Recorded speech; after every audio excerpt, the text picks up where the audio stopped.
दोस्तों, जैसा कि हमेशा से मैं आपको बताता हूं अपनी वीडियोस के माध्यम से, don't be qualified, be educated. मतलब आप बहुत सारी डिग्रियां लेकर कुछ कर नहीं पाओगे। बहुत सारी डिग्रियां आपके पास हो पर एजुकेशन नहीं है, एजुकेटेड नहीं है, आपको नॉलेज नहीं है, ज्ञान नहीं है, तो किसी काम की वो डिग्रियां आपकी नहीं है। मैं आपको बताऊं दोस्तों, टीचर्स जो होते हैं वो आधार होते हैं एजुकेशन सिस्टम का, और साथ ही मान्यता प्राप्त संस्थान जितने भी होते हैं वो सभी सहायक होते हैं किसी भी एजुकेशन को प्रदान करने में, उस टीचर को टीचर बनाने में। अब दोस्तों, जितने भी संस्थान हैं एजुकेशन से रिलेटेड, उन सभी को खास करके जब आप टीचर बनना चाहते हैं दोस्तों, आप कोर्स करते हैं, डीएड, बीएड, एमएड करना चाहते हैं या फिर बीपीएड करते हैं, बीएड स्पेशल एजुकेशन करते हैं, इन सभी कोर्सेज को कराने के लिए बहुत सारे कॉलेजेस, बहुत सारी यूनिवर्सिटीज आपको आसानी से मिल जाएंगी। बट इन सभी को एफिलिएट करता कौन है, इनको मान्यता देता कौन है और इनको मान्य संस्थान का दर्जा देता कौन है? वो है एनसीटीई। एनसीटीई ही चलाता है, रेगुलेट करता है जितने भी ये कोर्सेज चलाए जाते हैं अलग अलग कॉलेजेस में, अलग अलग यूनिवर्सिटीज में। एनसीटीई जो 1993 में बना और 1995 में सुचारू रूप से इसने काम करना शुरू कर दिया। आज अपने इस वीडियो में हम एनसीटीई के बारे में ही बात करेंगे। एनसीटीई कब बना, किस तरह से एफिलिएट करता है कॉलेजेस को, कौन कौन से कॉलेजेस किस तरह से अप्रूवल लेते हैं, साथ में कहां है इसका हेड ऑफिस, कहां है इसकी जो रीजनल सेंटर्स बने हैं वो कहां पर है, कितनी सीट्स की मान्यता मिलती है एक बार में किसी भी कॉलेज को। ऐसे बहुत सारे सवाल हैं और आपको बताऊंगा कि अगर किसी कॉलेज की आप कंप्लेंट करना चाहते हो तो कैसे आप कंप्लेंट करेंगे। ज्यादा कुछ जानने के लिए एनसीटीई के बारे में दोस्तों बने रहिए हमारे इस वीडियो के साथ। नमस्कार दोस्तों, फिर एक बार स्वागत करता हूं आप सभी का अपने इस यूट्यूब चैनल पर जिसका नाम है distance and online education in India, और मेरा नाम है वीरेंद्र वर्मा। जैसा आप सभी जानते हैं, हम देश विदेश की यूनिवर्सिटीज, कॉलेजेस, उनके कोर्सेज को एक्सप्लोर एंड रिव्यू करते हैं और आपको बताते हैं सब कुछ जो आप जानना चाहते हैं। आप में से जितने भी हमारे सब्सक्राइबर्स, हमारे व्यूअर्स लगातार हमारी वीडियोस को देखते हैं, उन्होंने बहुत कुछ जाना होगा अलग अलग कोर्सेज, यूनिवर्सिटीज के बारे में, और साथ में जो काउंसिल्स पर हम वीडियो बनाते हैं उनके बारे में बहुत कुछ आपने जाना होगा। आज हम बात करेंगे एनसीटीई के बारे में। National council for teacher education, NCTE 1993 का ये एक्ट है। साथ में राष्ट्रीय शिक्षक शिक्षा परिषद, जिसको हिंदी में बोलते हैं एनसीटीई को। कौन कौन से कोर्सेज हैं जो इसके अंडर आते हैं? कोर्सेज जैसे कि सबसे पहले बीएड, क्योंकि बीएड के बारे में ही आप बहुत सारे सवाल हमसे पूछते हैं।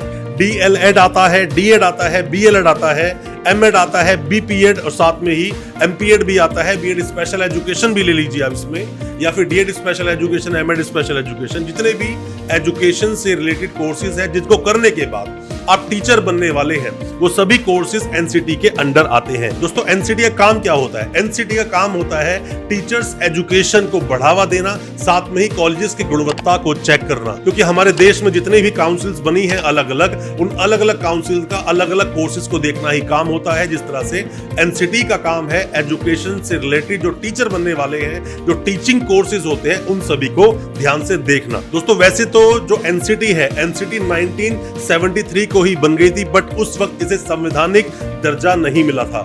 मैं आपको बता दूं, जब तक किसी चीज को, किसी भी काउंसिल को या किसी भी एक्ट को या किसी भी रूल को संवैधानिक दर्जा जब तक नहीं मिलता है, तब तक वो एक्टिव नहीं होता, फोर्स में नहीं आ पाता। अब जब ये एक्ट आया 1993 में, पर तब भी ये एक्टिवेट नहीं हुआ। 1995 में जाकर सुचारू रूप से इसने काम करना शुरू कर दिया। अब बात करें इसका हेड ऑफिस कहां है। दोस्तों, हेड ऑफिस से मैं आपको कुछ बातें आपको बताना चाहूंगा। आप कोई भी कोर्स किसी भी कॉलेज, किसी भी यूनिवर्सिटी से अगर कर रहे हैं, वो परेशान करता है आपको। बहुत सारे कॉलेजेस हैं जो यूनिवर्सिटीज के अंडर वो कॉलेजेस चलते हैं, कोर्सेज करवाते हैं। अगर वो आपको परेशान करे तो आप उसकी कंप्लेंट कहां करेंगे? हालांकि कॉलेज से कर रहे हो तो पहले कंप्लेंट करो उस यूनिवर्सिटी को जिससे वो एफिलिएटेड है, और साथ में ही एक कंप्लेंट एनसीटीई को जरूर भेजें आप। एनसीटीई को कंप्लेंट अगर आप भेजेंगे तो उस पर एक्शन होगा, पर आपकी कंप्लेंट में दम होना चाहिए। मैं आपको बता दूं, इसी साल 2022 में हजारों की तादाद की बात मैं कर रहा हूं, बहुत सारे कॉलेजेस की मान्यता रद्द कर दी है एनसीटीई ने। आपको भी कोई कॉलेज बहुत परेशान कर रहा है, उसके लगातार कंप्लेंट होगा आप एनसीटीई को। कंप्लेंट अगर नहीं कर सकते, आपको प्रॉब्लम है, हमसे आप कांटेक्ट करो। जेन्युइन प्रॉब्लम होनी चाहिए। आप कहोगे तो कोर्ट में भी हम आपकी मदद करेंगे, किस तरह से आप रिट लगा सकते हैं अगर आपको परेशान किया जा रहा है। फंडामेंटल राइट का कोई भी वायलेशन नहीं कर सकता आपके। आप आर्टिकल 19 और 21 जरूर पढ़ना, अगर आप थोड़ा सा भी पढ़ने में इंटरेस्टेड है आपको बहुत कुछ समझने को मिलेगा। आर्टिकल 19 और 21 क्या बोलता है, बहुत कुछ समझ पाएंगे अपने अधिकारों को। आप किसी भी कॉलेज की कंप्लेंट पहले कहां करेंगे, पहले यूनिवर्सिटी में जहां से एफिलिएट वो कॉलेज करता है, और साथ में कंप्लेंट करें एनसीटीई को, और अपनी बात को पूरी तरह से रखें, पुरजोर तरीके से रखें अगर आप गलत नहीं है। यहीं पर मैं एनसीटी की बात करूं तो एनसीटी भी कोई इतना पाक साफ नहीं, दूध का धुला नहीं है। जितने भी कॉलेजेस चलते हैं, जितने भी यूनिवर्सिटी चलती, धांधलेबाजी करते हैं, बहुत तरह के स्कैम करते हैं, प्रॉब्लम्स क्रिएट करते हैं स्टूडेंट्स के साथ। क्या इस बात को एनसीटी का नहीं पता? एनसीटी को सब कुछ पता है। क्या इस बात का एनसीटी को नहीं पता कि स्टूडेंट्स क्लासेस नहीं लगाते हैं, उनको डिग्रियां मिल जाती हैं? क्या लेवल है उनका? आप अक्सर वीडियोस देखते होंगे किस तरह से टीचर बच्चों को पढ़ा रहा होता है। वो खुद क्वालिफाइड नहीं है, वो खुद एजुकेटेड नहीं है, उसकी एजुकेशन का लेवल क्या है, तो किस तरह की एजुकेशन देने वाला है वो अपकमिंग हमारी जनरेशन को। दोस्तों, मैं एजुकेशन को लेकर बहुत ही ज्यादा डेडिकेटेड और बहुत ज्यादा इसके लिए पॉजिटिव हूं कि एजुकेशन से बड़ा कुछ नहीं होता। बेशक एक बार के लिए आप खाना कम खाएं, अपने शौक ना करें, पर एजुकेशन पूरी लें, हमेशा पढ़ें। ऐसा मेरा कोई दिन नहीं जाता जब मैं डेली कम से कम 2 से 3 घंटे कुछ ना कुछ नहीं पढ़ता हूं, क्योंकि मेरा तो लॉ का फील्ड है, तो पढ़ना हमारे लिए वैसे ही बहुत जरूरी है। आप भी पढ़ा कीजिए, आपके बहुत काम आएगा। दोस्तों, जो एनसीटी का हेड ऑफिस है, national council for teacher education का जो हेड ऑफिस है वो है G7 सेक्टर 10 द्वारका दिल्ली। दिल्ली में ऑफिस है इसका, जो हेड ऑफिस है। साथ में ही 4 रीजनल सेंटर भी है। कहां पर हैं ये? भोपाल, बेंगलोर, जयपुर और साथ में ही भुवनेश्वर। यहाँ 4 इसके रीजनल सेंटर भी है। आप अगर देखेंगे तो यहाँ डिटेल मिल जाएगी, और अगर आप इन स्टेट से हैं तो वहां जाकर भी कांटेक्ट कर सकते हैं। पर मैं यही बोलूंगा, प्रॉब्लम है, कॉलेज परेशान करता है, यूनिवर्सिटी परेशान करती है, सीधा लेटर कंप्लेंट का भेजिए एनसीटी को। और कभी इनके अगेंस्ट कोई केस करना हो तो पार्टी बनाइए एनसीटी को भी, स्टेट को भी, और साथ में कॉलेज को भी, और जिसको पार्टी बनाना है यूनिवर्सिटी को उसको भी। आपको सॉल्यूशन जरूर मिलेगा। अक्सर हमारे तक प्रॉब्लम आती है, कॉलेज ने हमारी फीस बढ़ा दी, डॉक्यूमेंट वापस नहीं दे रहे, या एग्जाम्स में जब बैठे तो हमें वहां पर उसने एडमिट कार्ड नहीं दिया। ऐसी बहुत सारी प्रॉब्लम्स होती है। फंडामेंटल आपका राइट है, कोई आपको एजुकेशन का अधिकार आपसे छीन नहीं सकता, आपको पता होना चाहिए। और जिस तरह से किसी भी बॉडीज का, किसी भी तरह की जो ऑर्गेनाइजेशन होती है, उनका एक सेंटर पॉइंट होता है, वही एनसीटी का सेंटर पॉइंट दिल्ली है। आप दिल्ली आएंगे, हर तरह के इस तरह के सॉल्यूशन आपको बिल्कुल मिलेंगे। दोस्तों, क्या होता है कि जितने भी कोर्सेज चलते हैं, डीएड चले, बीएड चले, एमएड कोर्सेज चले, या फिर बीपीएड, बीएड स्पेशल चले, सभी को एनसीटी का अप्रूवल लेना मैंडेटरी होता है। मैंडेटरी ये प्रोविजन है। अगर एनसीटी नहीं है तो आप कोर्स ना करें, और उस कोर्स के बारे में चेक जरूर कर लें कि मतलब ये कोर्स एफिलिएट है भी कि नहीं। ऐसा ना हो कि उसका कोर्ट में अभी केस पेंडिंग हो, डिसीजन आना पेंडिंग हो और आपका एडमिशन भी ले ले। अगर ऐसा होता है तो उसकी भी आप कंप्लेंट करें, पर आप इस चीज को देख जरूर लें, और आप अपने आप को लापरवाह बिल्कुल भी ना बनाएं। कैसे चेक करेंगे कॉलेज आपका एनसीटी अप्रूव्ड है कि नहीं? एनसीटी की साइट पर जाइए। एनसीटी के आप साइट पर जाएंगे तो वहां मेंशन है कि कॉलेज वाइज कैसे आप चेक करेंगे। स्टेट वाइज पूरी लिस्ट है उसके अंदर, सभी कॉलेजेस की आप लिस्ट वहां जाके देख सकते हैं। टोटल कितने कॉलेजेस एग्जिस्ट करते हैं किस किस स्टेट में, पूरी लिस्ट वहां पे अवेलेबल है। आप भी अपने स्टेट में कौन सा कॉलेज से आप करना चाहते हैं उसके बारे में आप देखेंगे, इजीली डिटेल आपको वहां पर मिल जाएगी। अब दोस्तों, साथ ही बात आती है कि एनसीटी का काम क्या है, एनसीटी किस तरह से काम करती है। एनसीटी का पहला काम यह होता है, जितने भी कोर्सेज चलाए जाते हैं किसी भी यूनिवर्सिटी में, किसी भी कॉलेज में, तो किसी भी वैलिड प्रोविजन के तहत, साथ में ही अंडर द लॉ किस तरह का नियम और कानून है, उन सब का वो पालन करें कॉलेजेस। इसके ऊपर नजर और निगरानी रखना एनसीटी का ही काम है।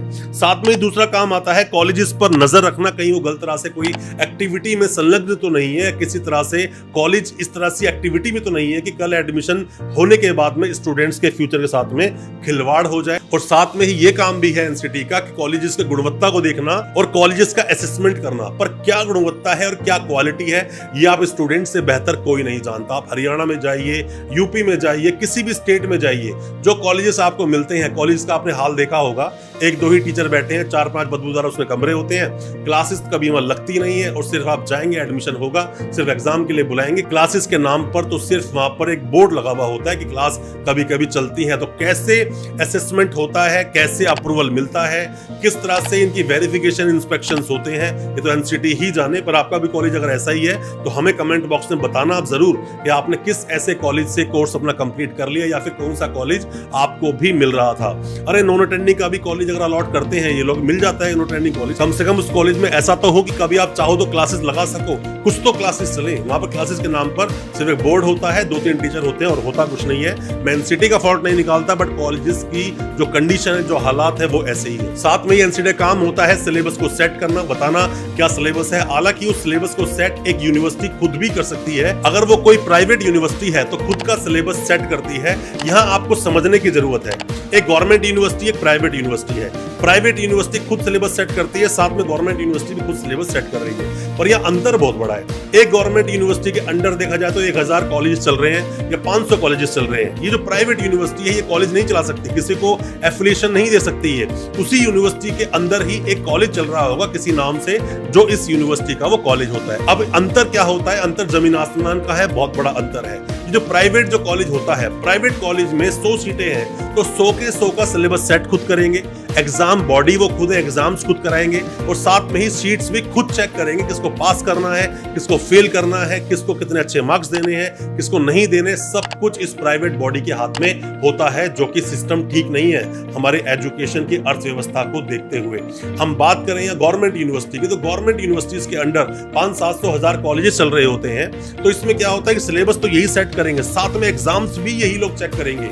जो प्राइवेट जितने भी कॉलेजेस इनके अंडर आते हैं या गवर्नमेंट कॉलेज इनके अंडर आते हैं, उनको किसी भी तरह से सिलेबस सेट करने का या एग्जाम्स कंडक्ट कराने का मतलब अपने हिसाब से वही हिसाब चलेगा जो यूनिवर्सिटी का हिसाब है। साथ में फ्लैंक्स भी आती है और आंसर शीट सारी इकट्ठी कर भेज दी जाती है यूनिवर्सिटी को। फिर गवर्नमेंट यूनिवर्सिटी जो होती है वो पेपर्स चेक करते हैं, मार्किंग करती है।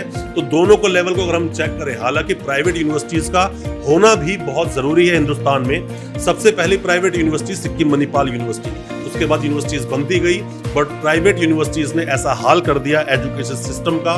मैं सबको नहीं बोलता, बट हाँ बहुत सारी, एक बड़ा नंबर है ऐसी प्राइवेट यूनिवर्सिटीज का जो ऐसा ही चलता है और एनसीटी उन पर ध्यान नहीं देती, नकेल नहीं कसती है ऐसे कॉलेजेस पर। और दोस्तों स्टूडेंट्स के साथ में जो दादागिरी होती है, फीस को बहुत बढ़ा देना, कम फीस पे एडमिशन लेना, बाद में टॉर्चर करना या ब्लैकमेलिंग करना, एडमिट कार्ड ना देना या फिर पास हो गए तो मार्कशीट्स ना देना, ये भी एक बहुत बड़ी समस्या है काफी सारे स्टूडेंट्स के साथ में, जो अक्सर हमें व्हाट्सएप करते हैं। ऐसी कोई समस्या किसी भी कॉलेज किसी भी यूनिवर्सिटी को लेकर अगर आपके दिल में है, कमेंट बॉक्स में बताना जरूर। कोशिश करेंगे उस पर डिटेल वीडियो बनाने की, अगर उस पर और भी कंप्लेंट्स हमारे पास आई हैं उस कॉलेज को लेकर। तो अब दोस्तों अप्रूवल कैसे मिलता है? जब भी कोई अप्रूवल मिलता है किसी भी कॉलेज को, कैसे मिलता है, कैसे कॉलेज बनता है, ये बहुत लंबी प्रक्रिया है। इस पर भी आप वीडियो चाहते हैं, आप कॉलेज खोलना चाहते हैं, बनाएंगे उस पर भी हम लोग वीडियो।